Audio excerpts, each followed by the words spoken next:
បងប្អូនថ្ងៃនេះយើងធ្វើមាន់បំពងជាមួយនឹងទឹកត្រីកោះកង់ជាប្រភេទម្ហូបដែលក្រៀមក្រោះប៉ុន្តែអត់អីទេដោយសារតែយើងមានបន្លែផ្ទាប់ញ៉ាំជាមួយដែរសម្រាប់ពិធីធ្វើក៏អត់មានអ្វីដែលជាពិបាកដែរបងប្អូនប៉ុន្តែគ្រាន់តែយើងធ្វើយ៉ាងណាឲ្យការបំពងមាន់របស់យើងនឹងបានស្រួយល្អគឺថាទំនងមែនតើបងប្អូនដោយសារតែមាន់របស់យើងនឹងបំពងបានស្រួយល្អហើយចំណែកខាងក្នុងក៏ឆ្អិនល្អដែរតែអញ្ចឹងកុំឲ្យខាត់ពេលយូរយើងទៅមើលពីរបៀបធ្វើទាំងអស់គ្នាគឺថាខ្ញុំចាប់ផ្ដើមលាងបន្លែដែលមានដូចជាសាឡាត់ជីទឹកសក់ហើយនិងការ៉ុតដើម្បីនឹងញ៉ាំជាមួយនឹងមាន់បំពងរបស់យើងហើយបងប្អូនចូលចិត្តបន្លែអីបងប្អូនដាក់បន្លែហ្នឹងទៅដើម្បីកុំឲ្យរាងម្ហូបយើងនឹងក្រៀមក្រោះពេក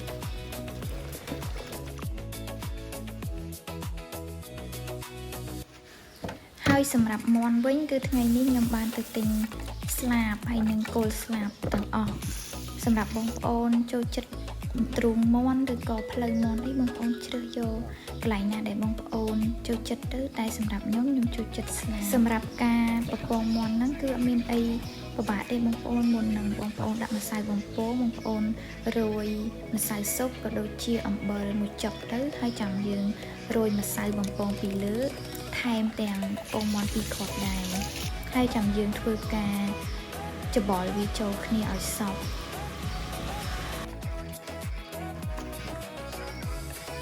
ពេលយើងច្បល់ម្សៅជាមួយមាន់អីសព្វអស់ហើយបងប្អូនដាក់ដាំខ្លាញ់មកបងប្អូនដើម្បីឲ្យខ្លាញ់របស់យើងហ្នឹងឡើងកម្ដៅល្អឆ្លៀតពេលដែលខ្លាញ់យើងអត់ទាន់ក្ដៅល្អខ្ញុំមកធ្វើការចិតអសក់ចិតការ៉ុតទុកឲ្យហើយ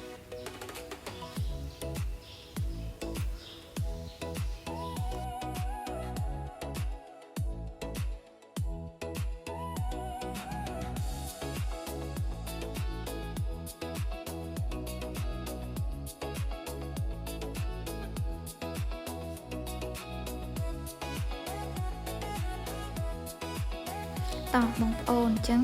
ឃើញថាខ្លាញ់យើងក្ដៅល្អហើយយើងដាក់ស្លាបមាន់របស់យើងចូលដើម្បីបំពង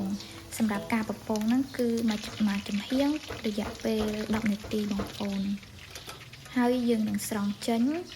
បន្ទាប់ពីមាន់ដែលយើងស្រង់នឹងបានត្រជាក់ល្អហើយបងប្អូនត្រៀមក្នុងការដែលបំពងម្ដងទៀតនឹងដើម្បីបានមាន់ដែលស្រួយល្អយើងធ្វើការបំពង2ដង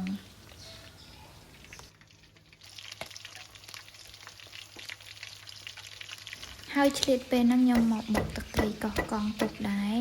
ហើយការបុកនោះមានអីពិបាកដែរបងប្អូនគ្រាន់តែយើងដាក់ខ្ទឹមសហើយនិងម្ទេសចូលហើយដាក់អំបិលមួយចុកដែរយើងបុករហូតដល់ម៉ត់ចាំយើងដាក់ស្ករត្នោតចូលដាក់ស្ករត្នោតហើយដាក់ប៊ីចេងនិងម្សៅស៊ុបសម្រាប់លក្ខណៈពិសេសនៃការបុកជាមួយស្ករត្នោតគឺធ្វើឲ្យទឹកត្រីយើងខាប់ល្អបងប្អូនតបមកយើងដាក់ទឹកត្រីហើយនិងច្របាច់ក្រូចឆ្មាចូលហើយបងប្អូនភ្លក់ជូរផ្អែមហឹរឬក៏ចង់បានរសជាតិបែបណានឹងយើងលៃលកទៅតាមចំណូលចិត្តទៅបងប្អូនបន្ទាប់ពីមាន់ដែលខ្ញុំបំពងលើកទី1នឹងបានចុះត្រជាក់ល្អខ្ញុំចាប់ផ្ដើមដាក់បំពងវាលើកទី2បងប្អូនតែសម្រាប់ការបំពងលើកទី2ហ្នឹងការប្រើភ្លើង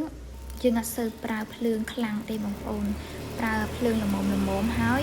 ការបំពងហ្នឹងក៏មានរយៈពេលតែត្រឹម5នាទីគឺ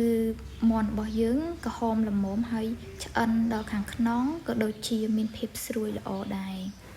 មុខម្ហូបមួយនេះស្រួលមែនទែនបងប្អូនអាចធ្វើពិសាមួយបាយក៏បានសម្រាប់ជួបជុំគ្នាក៏បានឬក៏សម្រាប់ពិសាលេងធម្មតាក៏បានគឺងាយស្រួលមែនទែនអញ្ចឹងបងប្អូនកុំភ្លេចចាំធ្វើញ៉ាំទាំងអស់គ្នាផងណាហើយសូមបងប្អូនទាំងអស់គ្នាកុំភ្លេចជួយ Subscribe ម្នាក់មួយផងណាដោយសារតាYouTube Channel របស់ខ្ញុំមួយនេះទើបតែបង្កើតដូចគ្នាដែរអញ្ចឹងពិតជាត្រូវការការគាំទ្រពីបងប្អូនមែនតើជួយ Like ជួយ Comment ជួយ Share ហើយនិងជួយ Subscribe ម្នាក់មួយផងសូមអរគុណបងប្អូន